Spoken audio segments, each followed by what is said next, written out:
ਉਧਰ ਸਾਬਕਾ ਉਪ ਰਾਸ਼ਟਰਪਤੀ ਮਾਈਕ ਪੈਂਸ ਉਹਨਾਂ ਨੇ ਫਰੀडम ਏਜੰਡਾ ਜਿਹੜਾ ਹੈ ਉਹ ਪੇਸ਼ ਕੀਤਾ ਆ। ਲੱਗ ਰਿਹਾ ਵੀ ਸ਼ਾਇਦ ਇਹ ਵੀ ਮਿਡ ਟਰਮ ਇਲੈਕਸ਼ਨ ਤੋਂ ਪਹਿਲਾਂ ਆਪਣੇ ਅਗਲੇ ਉਹ ਪ੍ਰੈਜ਼ੀਡੈਂਸ਼ੀਅਲ ਇਲੈਕਸ਼ਨ ਦੇ ਵਿੱਚ ਸੋਚ ਰਿਹਾ ਵੀ ਦੌੜਨਗੇ।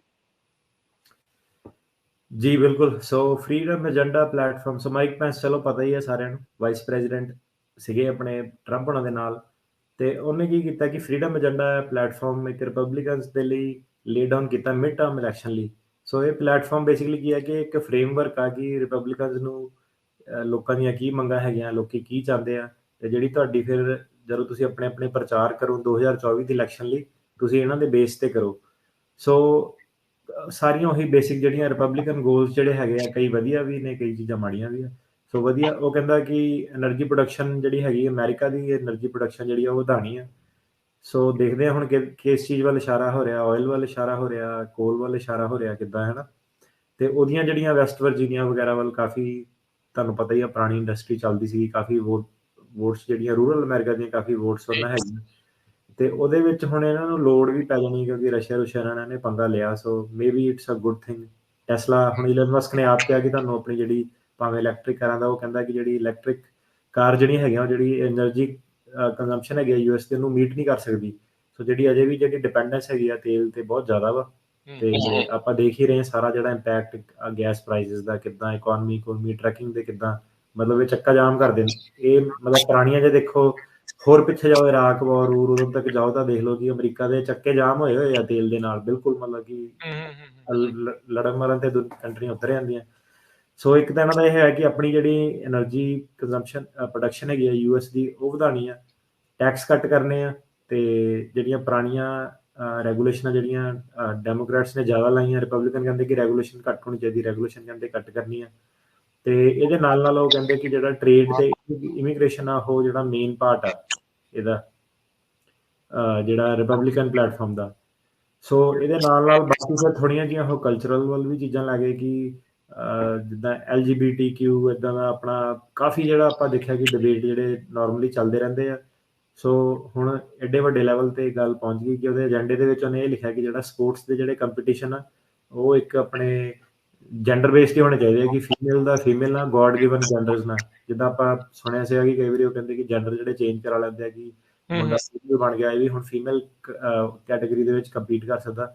ਸੋ ਇਹਨਾਂ ਨੇ ਬੇਸਿਕਲੀ ਆਪਣਾ ਉਹ ਕੀਤਾ ਕਿ ਇਦਾਂ ਦੀ ਕੋਈ ਚੀਜ਼ ਨਹੀਂ ਆਪਾਂ ਕਰਨੀ, ਜਿਹੜੇ ਗੋਡ ਗਿਵਨ ਜੈਂਡਰ ਆ ਉਹਦੇ ਨਾਲ ਹੀ ਆਪਾਂ ਅੱਗੇ ਜਾਣਾ। ਸੋ ਕਹਿਣ ਦਾ ਮਤਲਬ ਉਹਨਾਂ ਦਾ ਇਸ਼ਾਰਾ ਇਹ ਸੀਗਾ ਕਿ ਜੋ ਪੁਰਾਣਾ ਜਿਹੜਾ ਟ੍ਰੈਡੀਸ਼ਨਲ ਸਿਸਟਮ ਉਹ ਰਿਸਟੋਰ ਕੀਤਾ ਜਾਊਗਾ। ਜਿਹੜਾ ਰੈਡੀਕਲ ਲੈਫਟ ਜਿਹੜੀ ਇਹ ਟਰਮ ਯੂਜ਼ ਕਰਦੇ ਆ ਕਿ ਰੈਡੀਕਲ ਲੈਫਟ ਜਿਹੜਾ ਬਹੁਤ ਜ਼ਿਆਦਾ ਇਦਾਂ ਦੀਆਂ ਲਿਬਰਲ ਪਾਲਿਸੀਆਂ ਲੈ ਕੇ ਆਉਂਦਾ, ਸਾਨੂੰ ਉਹਦੇ ਨਾਲ ਜਿਹੜੀ ਆ ਫਾਈਟ ਕਰਨੀ ਪੈਣੀ ਆ। ਤੇ ਇਹਦੇ ਨਾਲ ਉਹਨਾਂ ਨੇ ਕਿਹਾ ਕਿ ਜਿਹੜੇ ਹਾਈ ਸਕੂਲ ਸਟੂਡੈਂਟਸ ਹੈਗੇ ਆ ਸਾਰੇ, ਉਹਨਾਂ ਨੂੰ ਇੱਕ ਸਿਵਿਕਸ ਟੈਸਟ ਜਿਹੜਾ ਰੱਖਣਾ, ਜਿਹੜਾ ਉਹਨਾਂ ਨੂੰ ਅਮਰੀਕਨ ਕਲਚਰ ਬਾਰੇ ਸਾਰੀ ਪੁਰਾਣੀ ਜਿਹੜੀ ਹਿਸਟਰੀ ਉਹਦੇ ਬਾਰੇ ਦੱਸੇ। ਸੋ ਉਹਨਾਂ ਦਾ ਕਹਿਣਾ ਇਹ ਹੈ ਕਿ ਜਿਹੜੀ ਇਲੈਕਸ਼ਨਸ ਇੱਕ ਫਿਊਚਰ ਬਾਰੇ ਹੁੰਦੀਆਂ ਵਾ, ਫਿਊਚਰ ਜਨਰੇਸ਼ਨਸ ਬਾਰੇ ਹੁੰਦੀਆਂ। ਤੇ ਇਸ ਲਈ ਇਹ ਬਹੁਤ ਜ਼ਿਆਦਾ ਕ੍ਰਿਟੀਕਲ ਆ ਕਿ ਆਪਾਂ ਇਹਦੇ ਵਿੱਚ ਇਸ ਤਰੀਕੇ ਨਾਲ ਪਾਰਟ ਲਈਏ ਕਿ ਜਿਹੜੀਆਂ ਬਾਈਡਨ ਐਡਮਿਨਿਸਟ੍ਰੇਸ਼ਨ ਦੀਆਂ ਫੇਲਡ ਪਾਲਿਸੀ ਸੀਗੀਆਂ, ਰੈਡੀਕਲ ਲੈਫਟ ਦੀਆਂ ਫੇਲਡ ਪਾਲਿਸੀ ਸੀਗੀਆਂ, ਉਹਨੂੰ ਆਪਾਂ ਰਿਵਰਸ ਕਰੀਏ ਤੇ ਆਪਾਂ ਇੱਕ ਅਮਰੀਕਨ ਵੈਲਿਊ ਸਿਸਟਮ ਨੂੰ ਪ੍ਰਮੋਟ ਕਰੀਏ। ਹੁਣ ਇਹਦਾ ਮਤਲਬ ਪਤਾ ਨਹੀਂ ਕੀ ਹੈਗਾ, ਇਹਦਾ ਮਤਲਬ ਕੁਛ ਜਿਹਨੇ ਜੋ ਲਾਣਾ ਉਹ ਲਾ ਸਕਦਾ, ਵਿੱਚ ਰੇਸ਼ਮ ਚੱਲੀ ਜਾਂਦਾ, ਵਿੱਚ ਕਈ ਗੱਲਾਂ ਸਹੀ ਵੀ ਹੈ, ਕਈ ਮਾੜੀਆਂ ਵੀ ਹੈ, ਦੋਨੋਂ ਪਾਰਟੀਆਂ ਦਾ ਇਦਾਂ ਹੀ ਚੱਲਦਾ। ਸੋ ਓਪਨ ਫਾਰ ਇੰਟਰਪ੍ਰੀਟੇਸ਼ਨ ਆ, ਜਿਹਨੇ ਜਿਹੜੀ ਚੀਜ਼ ਚੋਂ ਚੱਕਣੀ ਆ ਬੰਦਾ ਚੱਕ ਲੈਂਦਾ ਆ, ਕੋਈ ਚੀਜ਼ ਜਿਹੜੀ ਵਿਰੋਧਤਾ ਹੈ ਉਹ ਵਿਰੋਧਤਾ ਹੁੰਦੀ ਆ।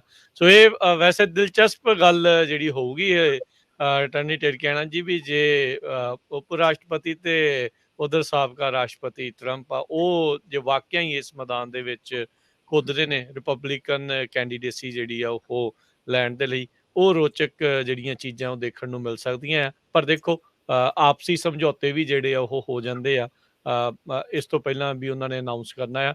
ਮਿਡ ਟਰਮ ਇਲੈਕਸ਼ਨ ਤੋਂ ਬਾਅਦ ਦੇ ਵਿੱਚ ਹੀ ਆਪਾਂ ਨੂੰ ਜਿਹੜੇ ਕੈਂਡੀਡੇਟਸ ਹੋਣਗੇ ਉਹਨਾਂ ਦੇ ਉਹ ਦੇਖਣ ਨੂੰ ਸੁਣਨ ਨੂੰ ਜਿਹੜੇ ਉਹ ਮਿਲਣਗੇ। ਇਹਦਾ ਜੀ ਏਦਾਂ ਕਿ ਹੁਣ ਕੋਈ ਵੀ ਕੰਟਰੀ ਹੈ ਨਾ, ਹੁਣ ਤੁਸੀਂ ਇੰਡੀਆ ਵਰਗੀ ਕੰਟਰੀ ਲਾ ਲਓ, ਮੈਜੋਰਟੀ ਜਿਹੜੀ ਲੀਡਰਸ਼ਿਪ ਹੈਗੀ ਆ, ਬੜਾ ਪੁਰਾਣਾ ਇੱਕ ਟੈਕਟਿਕ ਹੈਗਾ ਕਿ ਜਿਹੜੇ ਘੱਟ ਜਿਹੜੇ ਮਿਨੋਰਟੀ ਵਾਲੇ ਨਾ ਕੋਈ ਵੀ ਹੈਗੇ ਆ, ਭਾਵੇਂ ਉਹ ਰਿਲੀਜਨ ਦੇ ਬੇਸ ਤੇ ਆ ਜਾਂਦੇ ਆ, ਭਾਵੇਂ ਉਹ ਜਾਤ ਪਾਤ ਦੇ ਬੇਸ ਤੇ ਲੈ ਲਓ, ਭਾਵੇਂ LGBTQ ਲੈ ਲਓ, ਜੋ ਵੀ ਬੇਸਿਸ ਲਾ ਲਓ, ਸਭ ਤੋਂ ਸੌਖਾ ਫਾਰਮੂਲਾ ਸਰਕਾਰਾਂ ਲਈ ਜਿੱਤਣਾ ਇਹ ਹੁੰਦਾ ਕਿ ਤੁਸੀਂ ਜਿਹੜੇ ਘੱਟ ਗਿਣਤੀ ਵਾਲੇ ਨੇ ਉਹਨਾਂ ਤੇ ਬਲੇਮ ਕਰ ਦਿਓ ਕਿ ਇਹ ਮਾੜੇ ਆ, ਇਹ ਇਦਾਂ ਕਰ ਰਹੇ ਆ, ਇਹ ਉਦਾਂ ਕਰ ਰਹੇ ਆ। ਸੋ ਏਜੰਡਾ ਭਾਵੇਂ ਇਹਨਾਂ ਦਾ ਕੋਈ ਨਾ ਹੋਵੇ, ਇਹਨਾਂ ਨੇ ਬਸ ਕਿਤੋਂ ਨਾ ਕਿਤੋਂ ਕ੍ਰੀਏਟ ਕਰਨਾ ਹੁੰਦਾ ਕਿ ਦੇਸ਼ ਦਾ ਬਹੁਤ ਨੁਕਸਾਨ ਹੋ ਰਿਹਾ, ਏਦਾਂ ਹੋ ਰਿਹਾ, ਤੁਹਾਨੂੰ ਇਹਨਾਂ ਨੇ ਖਾ ਜਾਣਾ, ਤੁਹਾਡਾ ਇਹਨਾਂ ਨੇ ਖਰਾਬ ਕਰ ਦੇਣਾ ਕਲਚਰ। ਸੋ ਚੀਜ਼ ਉਹੀ ਹੈ ਕਿ ਜਿਹੜੇ ਇਮੀਗ੍ਰੈਂਟਸ ਹੈਗੇ ਆ, ਉਹ ਪਹਿਲੇ ਹੀ ਇਹਨਾਂ ਦੀ ਲਿਸਟ ਟਾਰਗੇਟ ਤੇ ਹੁਣ ਵੀ ਰਹਿਣੇ ਆ, ਹਮੇਸ਼ਾ ਵੀ ਰਹਿਣੇ ਆ। ਭਾਵੇਂ ਇਮੀਗ੍ਰੈਂਟਸ ਇਹਨਾਂ ਲਈ ਕੋਵਿਡ ਦੇ ਵਿੱਚ ਕੰਮ ਕਰ ਕਰਕੇ ਮਰ ਜਾਣੇ ਨਾ, ਤੇ ਮਤਲਬ ਕਿ ਨਾਲ ਹੀ ਭੁੱਲ ਜਾਂਦੇ, ਥੈਂਕ ਯੂ ਜੇ ਕਰ ਕਰਕੇ ਆਪਣੇ ਦੁਆਰਾ ਫਿਰ ਭੁੱਲ ਜਾਂਦੇ ਆ। ਤੇ ਅੱਜ ਹੀ ਆਪਾਂ ਜਿਹੜਾ ਡਿਸਕਸ ਕਰਨਾ, ਵਿੱਚ ਦੇਖੀਏ ਹੋਰ ਪ੍ਰੋਗਰਾਮ ਵੀ ਕਰੀ ਜਾਂਦੇ ਕਿ ਸਾਡਾ ਐਗਰੀਕਲਚਰ ਨਹੀਂ ਚੱਲਦਾ, ਸਾਨੂੰ ਹੋਰ ਵਰਕਰ ਚਾਹੀਦੇ ਆ। ਨਾਲੇ ਇਮੀਗ੍ਰੈਂਟਸ ਤੇ ਡਿਪੈਂਡੈਂਸ ਵੀ ਇਹਨਾਂ ਦੀ ਹੈਗੀ ਆ, ਨਾਲੇ ਉਹਨਾਂ ਨੂੰ ਭੰਡਣ 'ਚ ਵੀ ਸ਼ੇਰ ਹੈਗੇ ਆ। ਇਹ ਤਾਂ ਇਦਾਂ ਹੀ ਆ ਜੀ, ਇਹ ਇਦਾਂ ਹੀ ਚੱਲਦਾ ਰਹਿਣਾ ਆ। ਜਦੋਂ ਜਿੱਥੇ ਜਿਹੜੀ ਗੱਲ ਚੱਲਦੀ ਆ, ਜਿੱਥੇ ਉਹਨਾਂ ਨੂੰ ਫਾਇਦਾ, ਉਸ ਹਿਸਾਬ ਦੇ ਨਾਲ ਉਹ ਕਰਦੇ ਰਹਿੰਦੇ ਆ।